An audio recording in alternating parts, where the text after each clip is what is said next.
What is up, everyone, and welcome back to your favorite show on the internet, La Liga Zone.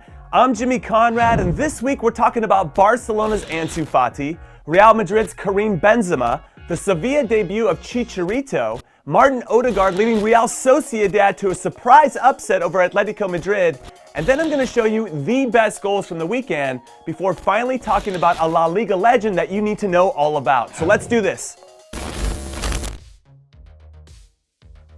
And yes, that is right. These are the best stories of the week presented by Sling TV. And we're going to start with a teenager, Ansu Fati, who, if you don't know his name yet, you soon will, because in his first ever start for Barcelona, at the age of 16, he scored a goal and had an assist in the first 7 minutes of the game. Yes, it only took him 7 minutes to make a maximum impact in what ended up being a very important 5-2 victory for Barcelona over Valencia for a few reasons.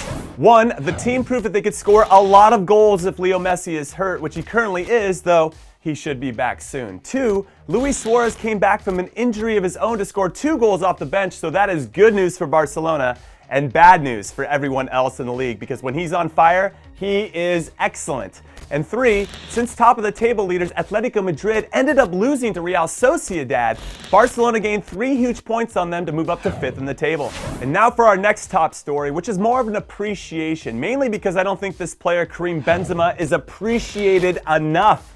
The 31-year-old Real Madrid striker scored 2 very important goals in his man-of-the-match performance in Madrid's 3-2 win over Levante this weekend, which gives him 4 goals in Madrid's first 4 games, and it puts the club currently in 3rd, only 2 points off the top. So I cannot wait to see how many goals Benzema is going to start banging in once new superstar signing Eden Hazard gets healthy and fit again. I think it's going to be a magical partnership, and I'm really believing that Benzema can top his best ever output of 24 league goals from a few years ago, because he's looked great so far this season. And finally, for my last top story of the week, I have to give some love and attention to Sevilla, who have not only won all 3 of their league matches away from home this season, which is super impressive, including this weekend when they beat Alaves 1-0 off of a superb free kick from Joan Jordan.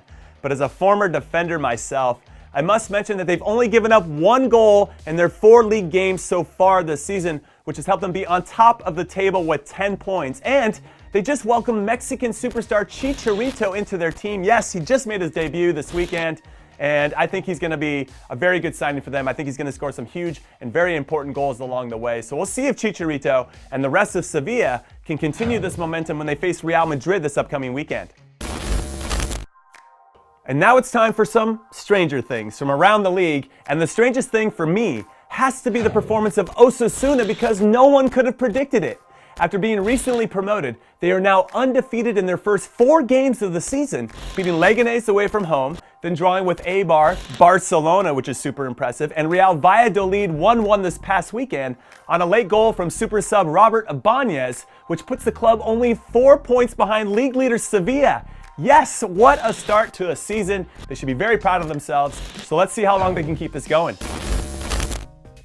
Thankfully, there are a ton of great goals for me to choose from this weekend, but the 3 that really stood out were Granada's Yangel Herrera, who scored an absolute bombazo from outside the box in his club's big 2-0 win away from home over Celta. Also, you know it's a good goal when the goalkeeper barely moves after the shot is taken, and his technique was perfect. It was spot on. I wish I had it myself, but I don't. What a strike. And then for the next one, let's give it up to Eibar's center back Ivan Ramis, who scored a great goal with a little flick of his head at the near post to give his club a 1-0 lead that they would unfortunately not hold on to against Espanyol, because Espanyol scored 2 goals in 3 minutes in the second half. But that shouldn't take anything away from this tidy finish by the defender. And then finally, it's my favorite goal of the week, and it's this free kick from Real Valladolid's Pablo Hervéas. Not only because it was an incredible finish, but also because this was his second touch of the game when he came on as a sub on his league debut after coming off a serious knee injury. So I bow down to his greatness. What a hero.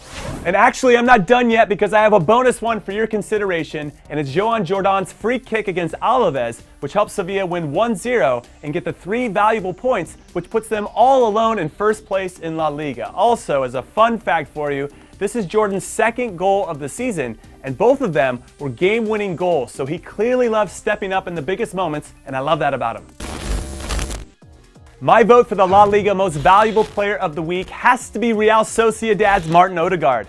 The 20-year-old midfielder from Real Madrid, who is on loan to La Real this season, has been a revelation for the club, scoring 2 game-winning goals in both of their wins this season, which included a man-of-the-match performance in their 2-0 win against then-league leaders Atletico Madrid this past weekend. And I think this is just the beginning for Ødegaard. I think he's going to have a huge season for Real Sociedad, and the Real Madrid's going to welcome him back with open arms. Just watch. I'm very excited about this part of the show because I want to help you discover some amazing players that once played in La Liga. And this week my spotlight's going to be on Jalminha, because in a career spanning over 20 years, the Brazilian playmaker won trophies wherever he went. But none were more impressive than what he accomplished in his 5 seasons at Deportivo de La Coruña, where with his incredible ability and flair and vision on the ball, which many people believed was on the same level as Ronaldinho and Rivaldo at his peak, which is very high praise. He helped lead Deport to their first and only league trophy in the 1999-2000 season to become a club legend. So remember the name, Jalminha. And all right, that is it for La Liga Zone for this week, but please hit that like button and please leave a comment below about which segment is your favorite so I know what to do in the next episode. I'll see you next week. Un abrazo.